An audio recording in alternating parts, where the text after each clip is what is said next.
Assalamualaikum anak-anak, bagaimana kabar kalian hari ini? Sehat? Bahagia? Alhamdulillah. Nah, saat ini kita sudah masuk bab ketiga ya. Kita belajar mengenai anekdot. Ada yang tahu apa itu anekdot? Baik, kita belajar bersama. Teks anekdot adalah cerita singkat yang di dalamnya mengandung unsur lucu dan mempunyai makna untuk melakukan kritikan. Jadi kalian perlu pahami ya, di sini yang memiliki arti mengandung unsur lucu itu bukan berarti adalah suatu komedi-komedi yang biasa kita lihat di TV, di televisi, bukan ya. Tapi di sini adalah unsur komedi di mana dia mempunyai maksud untuk melakukan kritikan. Jadi unsur komedi yang dimaksud itu ada nilai pengajarannya. Nah, teks anekdot biasanya bertopik tentang layanan publik, politik, lingkungan, dan sosial. Selanjutnya, kita masuk ke struktur teks anekdot. Struktur teks anekdot itu ada 5. Abstrak, orientasi, krisis, reaksi, koda. Abstrak. Abstrak ada di awal paragraf dengan fungsi untuk menggambarkan mengenai teks tersebut secara umum. Jadi abstrak itu adalah awalan dalam struktur teks anekdot. Yang kedua, orientasi. Orientasi merupakan awal kejadian pada cerita atau bagian yang menjelaskan latar belakang mengapa peristiwa utama dalam cerita dapat terjadi. Nah, di orientasi ini nanti kita bisa tahu latar dari suatu peristiwa tersebut. Yang ketiga, krisis. Krisis merupakan bagian yang menjelaskan mengenai pokok masalah utama. Nah, dalam arti krisis ini adalah inti dari ceritanya. Di sini kita bisa tahu, oh ini loh konfliknya. Selanjutnya, reaksi. Reaksi adalah bagian yang melengkapi berupa penyelesaian masalah menggunakan cara unik dan berbeda. Nah, cara unik dan berbeda ini nanti akan diselipi unsur yang lucu. Yang terakhir, koda. Koda merupakan bagian penutup cerita dalam teks tersebut. Jadi iya betul, endingnya. Unsur kebahasaan teks anekdot yang pertama menggunakan kata kias atau konotasi.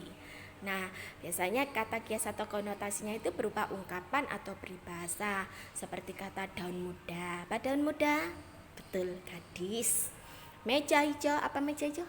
Iya, pengadilan atau buaya darat, tikus berdasi, dan lainnya. Yang kedua, menggunakan kalimat sindiran yang diungkapkan dengan pengandaian, perbandingan, dan antonim. Apa antonim? Ya, lawan kata.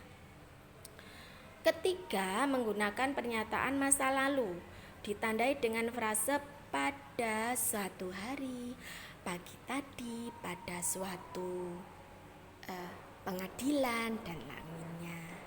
Yang keempat, menggunakan retoris. Nah, retoris itu adalah kalimat yang tidak membutuhkan jawaban.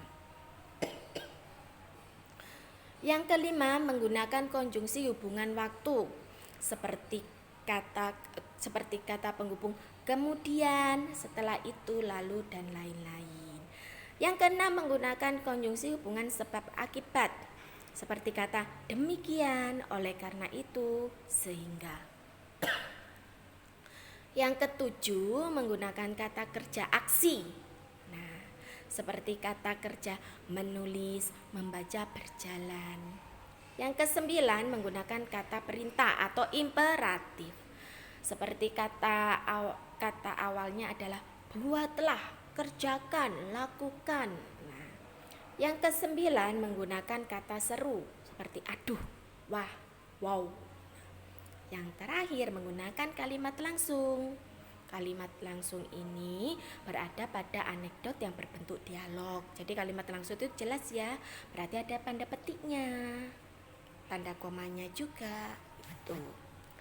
Selanjutnya, Bentuk teks anekdot itu ada dua, narasi dan dialog. Kalau narasi itu berupa cerita berbentuk paragraf.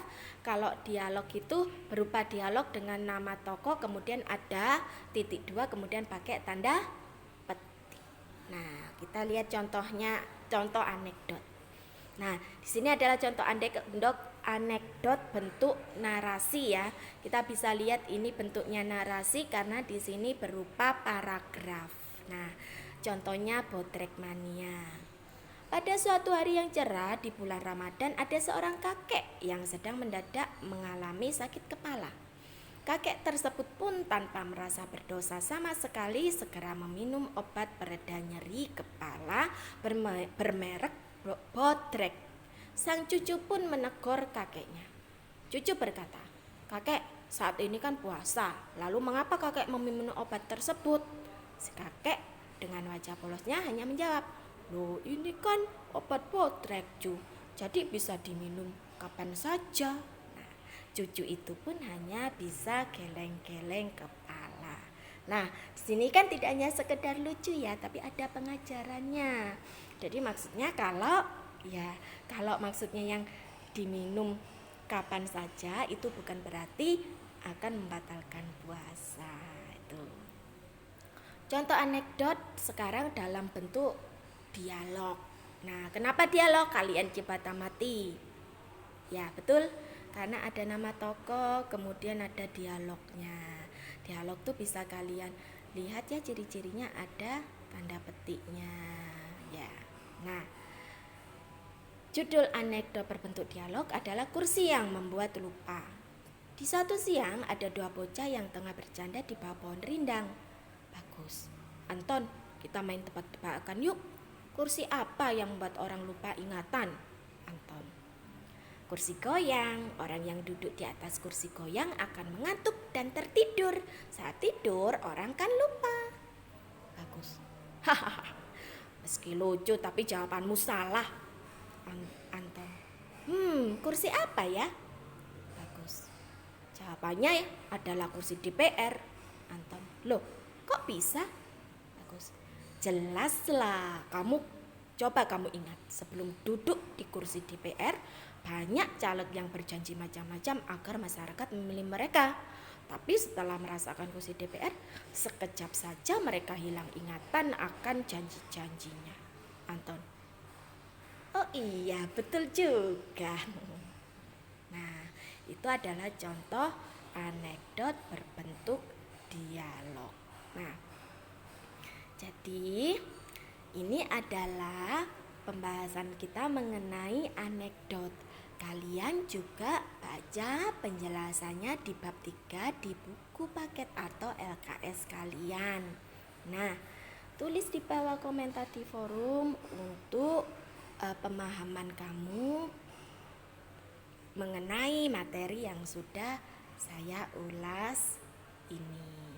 Tetap semangat anak-anak, selalu belajar. Wassalamualaikum warahmatullahi wabarakatuh.